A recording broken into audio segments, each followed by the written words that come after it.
Welcome, everybody, back to the Friar Talk podcast and YouTube channel. Today, we're going to be going over the top 10 center fielders in the MLB, and this is a star-studded list. I feel like this is kind of going back to some of the earlier lists we did, shortstop, third base, right field, that top end of right field, but you look at center field, and there are a bunch of star players. So, Chase, you want to get us going and start us out with your top 10 list? Yeah, of course. And you know what? I think everybody in the world is going to have the same number one. And if you don't have this man number one, you're just flat out wrong. Mike Trout, obviously.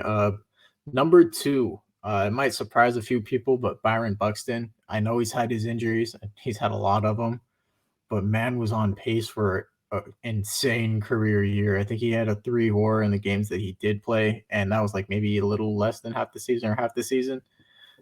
Absolutely crazy. Same thing with number 3, Ketel Marte. We felt the force that is Ketel Marte. He was the only reason that the Diamondbacks are actually winning games against the Padres. It felt like every single time Ketel Marte came up with runners in scoring positions, he was guaranteed at least a double or a home run. It felt like you were losing every time he came up to bat. Number 4, Luis Robert. Guy's going to be a stud for the Chicago White Sox, and he's going to be there for a long time. The White Sox, man, they have themselves a nice young team. They are going to be contenders for years to come. Number 5, I have Cody Bellinger. I think he's going to bounce back. I think he's going to reinsert himself in that top 3 category.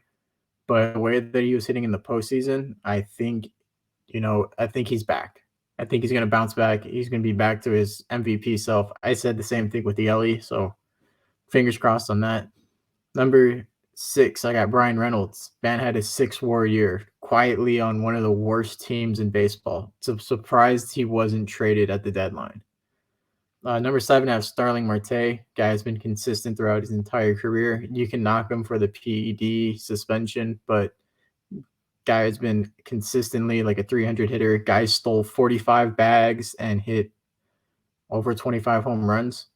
Everything you can ask for. I know he did play a little bit more left last year, but that is because the A's, after they traded for him, already had Ramon Laureano playing center.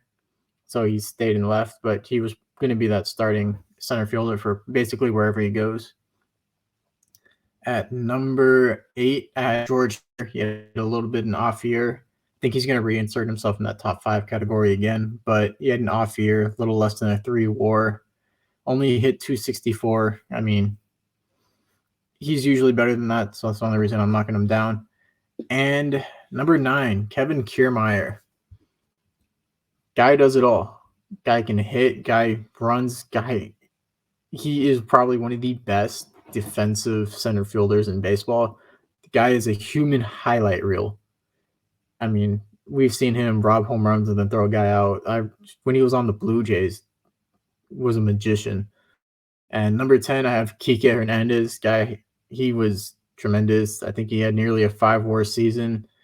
Same thing with one of the honorable mentions I have. I have Cedric Mullins as an honorable mention. Had his breakout year. I can't put him top 10 yet just because it was a 1-year thing. I want to see him repeat it. And then Grisham, he had a down year compared to 2020. I want to see him bring himself back up and be consistent throughout a whole season before I put him top 10. Yeah, so number 1, Chase already said it. If you have said in a video before, if you want to argue with the wall, it's Mike Trout. Guys, I personally think the greatest baseball player of all time. Consistently been, the Angels' top guy. Unfortunately, they wasted his career. That sucks for him, but still the best baseball player I've ever seen. And unfortunately, injuries are starting to take a little bit of a toll on him, but hopefully we're able to see a full season out of him soon, because if we see a full season out of him, he's going to be the MVP. Second, I got Byron Buxton. He had a 4.51 only, 61 games. That's like a 9 WAR in a full season if he's able to play.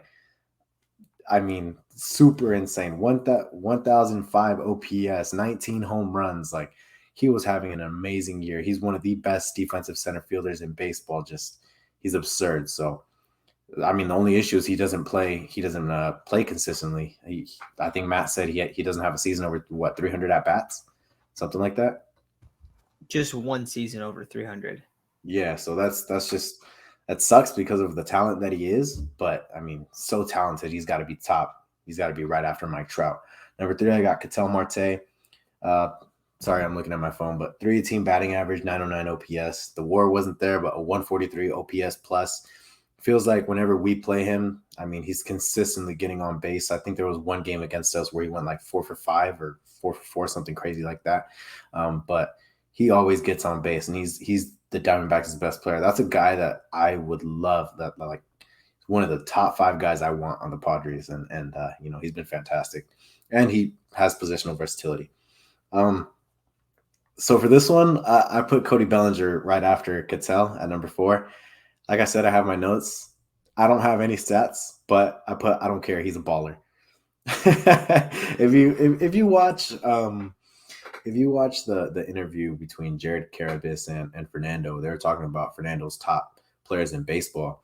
He had Cody Bellinger in there. I think it was top 5 or top 10. He had Cody Bellinger in there, and I think he's that talented. Injuries started taking over just like Yelich, but postseason, Cody Bellinger was a monster. He was fantastic. I think he was one of the main reasons the Dodgers went to the NLCS, and I think he's going to be an MVP soon again also.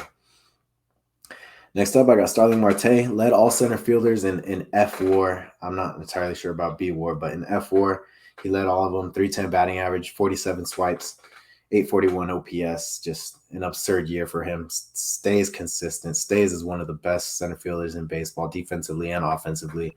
And somebody that he's not very expensive. Somebody that a team would love. A guy that a team would love to have, especially ours.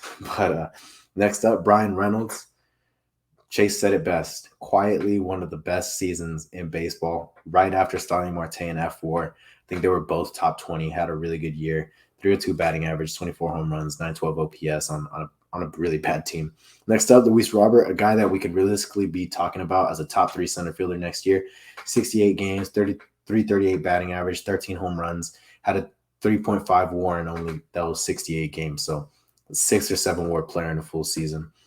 Next up, George Springer, not the best season for him. 264 batting average, 22 home runs, 907 OPS. There's just a lot. There's some really high standards for him. So, even though it's not the best year for him, he's still got a lot in the tank. Next up, I got Kike Hernandez.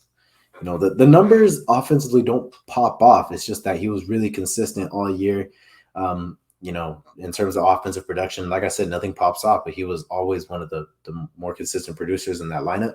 5 WAR, so it's a really solid year from him. Next up, I got Cedric Mullins.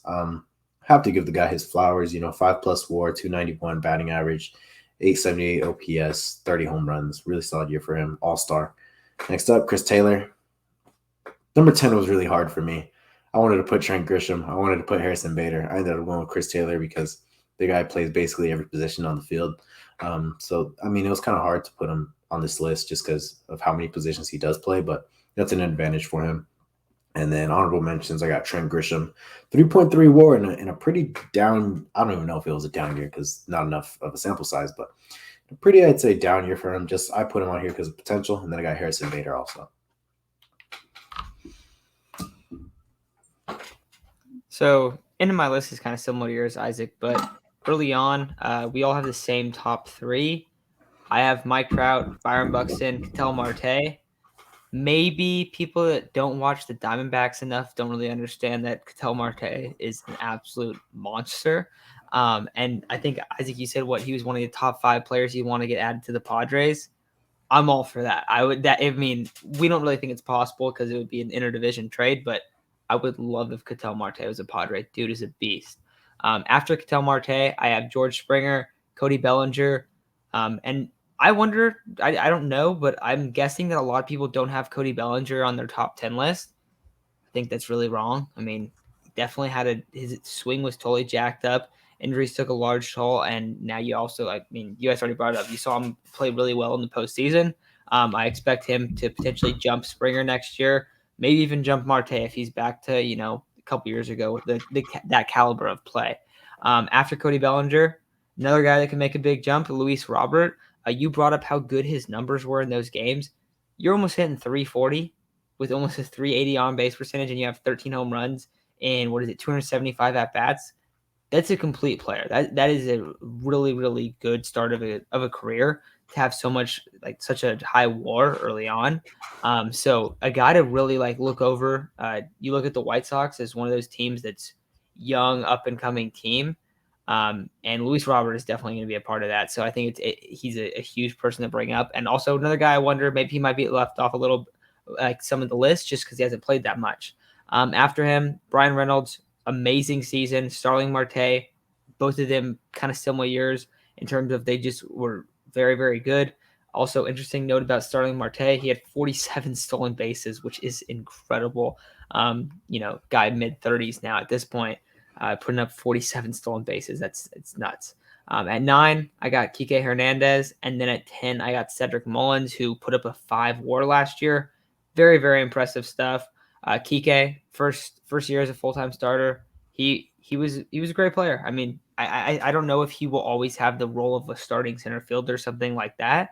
But he's definitely shown the league his value through his career. And I think that he deserves to be on this list. And then for my honorable mentions, I have Chris Taylor. I could totally see if he's in your top 10. Makes a lot of sense.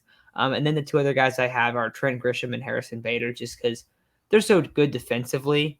And if they can figure it out a little bit more, you could definitely see them in this list as well. But wanted to bring up those names. But outside of that, that's what I got for you guys today. Chase, Isaac, anything to add before we take off? I remember looking up and have this little thing. It's a Ketel Marte bobblehead from 2019, but it has some of his highlights from there. It says he had 20 home runs as a left-handed hitter. He had 12 home runs as a right-handed hitter. He had 52 multi-hit games, 31 RBIs as a right-handed hitter, and 61 as a left-handed hitter.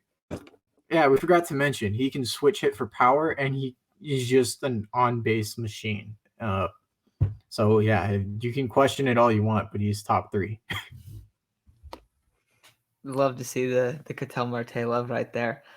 Yeah, one of the best switch hitters in the game. So got to give Ketel his props on that one. But I think that's going to do it for today's episode. So let us know what your lists are below. I'll comment ours in the comments and in the description probably.